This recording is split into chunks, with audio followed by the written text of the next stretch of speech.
So as you know, as we come out of Colorado into Wyoming, we're going to head west towards Ogden, Utah. The reason that we're going there is because, as we've mentioned in previous videos, ETL Overland has their factory there.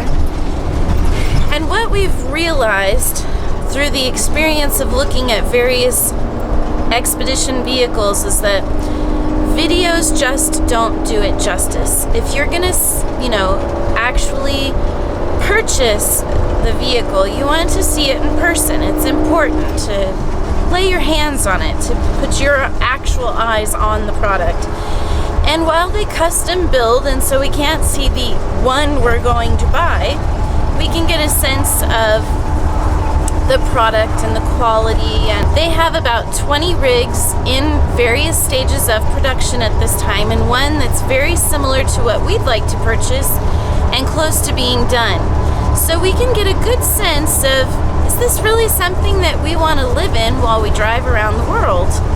Also have the opportunity to meet the people and to see what kind of products they use in the production process, and just have a little fun as part of the experience too. It's exciting to think about a new adventure, a new stage in your life, and being able to see the rig that you might purchase is, man, it's just downright, I can't wait, right?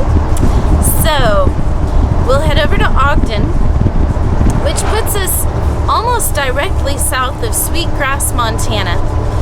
And if we go up, there's a border crossing at Sweetgrass. If we go up that way, we can pass into Alberta and then drive straight up Alberta through Calgary. We have friends in Edmonton we can stop and visit. And then just north of Edmonton, you kind of start to veer northwest.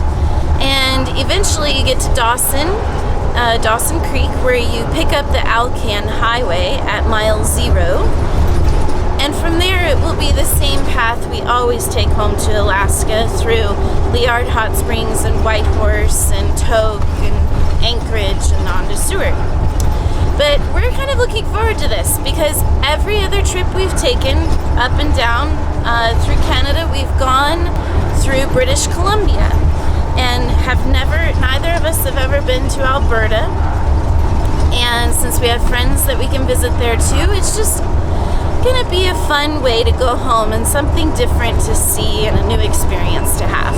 So we're coming into Laramie, Wyoming, and there have been signs as we've entered the city limits that say we have to stop at the port of entry for Wyoming here with our kayaks.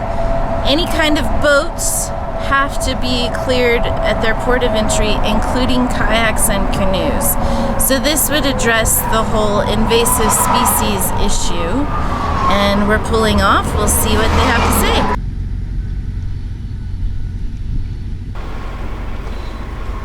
Where were they on the water last? New Mexico, Eagle's Nest. New Mexico. What part of Alaska are you from? Seward? Where's that at? It's Anchorage is City, Alaska, and we're 130 miles down from there on the coast. Cool. Well, cool. Yeah, I love that place. I went a couple of years ago. Perfect. Well, I'm just going to take a quick look at them. Okay. Those kayaks, and then you'll be on your way. So. Thanks. Perfect.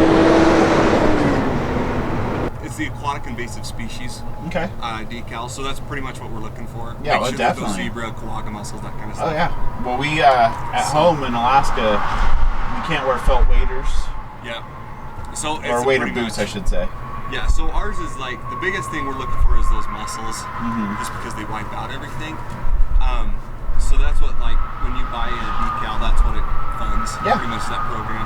I totally respect it. That's why we pulled over instead of just I appreciate it. Yeah, because it's actually a pretty hefty fine if you get caught going through. But I'm sure there's quite a few people that just fly right through. And then we take descriptions down and call them in. So you're totally good to go. You just have to get a decal if you decide to put on a lake or anything like that. All right. But it's super easy to get. And so just keep this with you. If you see any other check stations, go ahead, stop, and show them that, and then they'll probably write you another receipt since we can't put a proof of seal on there. Okay. But every time you do stop, you get a raffle ticket on the back there. A raffle ticket? What do we get to win? Kayaks, we have like Yeti coolers and stuff too. Cool.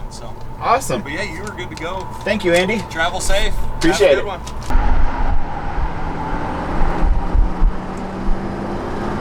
Well guys, it's lunchtime in Laramie, Wyoming, and we're gonna try an iron skillet for the first time. Beck looked online and it looks like they have a really nice salad bar. First impressions, this looks like a sizzler.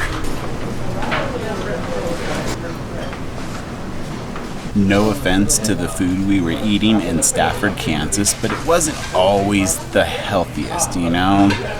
Joanne's Cafe has great food, but there's plenty of fried things on the menu. Well, that was a good meal. A nice salad bar.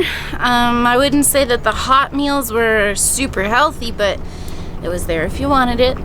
And yeah, I would totally stop at one of these again. We also found some good movie choices in their bargain bin. And now we're getting back on I-80.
Alright guys, we have made it to Rock Springs, Wyoming off the I-80 for the night.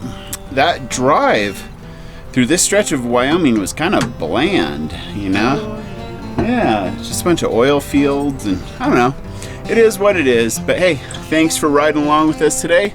Make sure you hit that subscribe button and we'll see you tomorrow.